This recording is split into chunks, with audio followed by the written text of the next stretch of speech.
সম্মানিত ভিউয়ার্স, সালামু আলাইকুম।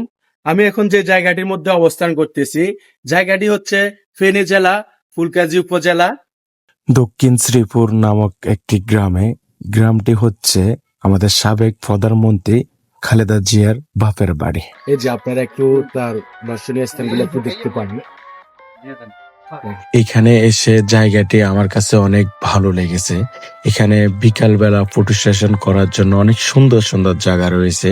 তাই আমি চিন্তা করলাম আমার ফেসবুক ফলোয়ার এবং ফেসবুক ফ্রেন্ডদেরকে একটু দেখানোর চেষ্টা করলাম।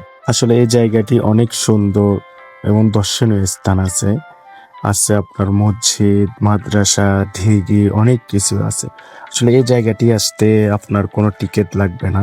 এটা আপনি যেভাবে মন চায় ওইভাবেই ছবি ফটো সেশন করতে পারবেন। আর যারা ফেনী থেকে আসবেন তাদেরকে বলবো আমি 3টা করে রওনা দিতে। বিকেলবেলার ওয়েদারটা সে এখানে সুন্দরভাবে আপনি ফটো সেশন করতে পারবেন। আমাদের ফটো সেশন এবং ঘোরাফেরা করার পর আমরা চলে যাচ্ছি খালেদা জিয়ার বাড়িতে, যে বাড়িতে তিনি শৈশবটা পার করেছে। আপনাদেরকে একটু ওই বাড়িতে দেখানোর চেষ্টা করব। এই যে আমরা যে বাড়িটিতে ঢুকতেছি, এই বাড়িটি হচ্ছে তিনবারের সাবেক প্রধানমন্ত্রী বেগম খালেদা জিয়ার বাপের বাড়ি। এটা হচ্ছে বাড়ির প্রধান গেট। বাড়িটিতে ঢুকতে আমরা কোনো রকম বাধার সম্মুখীন হই নাই। আসলে বাড়িটির পরিবেশ অনেক সুন্দর, চারপাশে অনেক সুন্দর সুন্দর পরিবেশ। এই যে দোতলা বিশিষ্ট বাড়িটি দেখতেছেন, বাড়িটি হচ্ছে তিনবারের সাবেক প্রধানমন্ত্রী বেগম খালেদা জিয়াদের বাড়ি।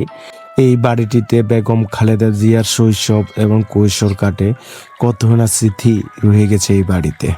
আমরা সাবেক প্রধানমন্ত্রী খালেদা জিয়ার বাড়িতে অনেকক্ষণ ঘোরাফেরা করার পর আমরা চলে যাচ্ছি আবার ফেনীর উদ্দেশ্যে। যাওয়ার পথে আরেকটি দর্শনীয় স্থান দেখে আমি এবং আমার টিম মেম্বাররা ফটো সেশন এবং ভিডিওতে ব্যস্ত হয়ে পড়ি। এই যে জায়গাটি দেখতে অনেক সুন্দর, ফটো সেশন অনেক সুন্দর আসবে জায়গাটি। এটা হচ্ছে বেগম খালেদা জিয়ার বাড়ির সামনে যে দিঘিরটি হচ্ছে ওই দিঘিরটা।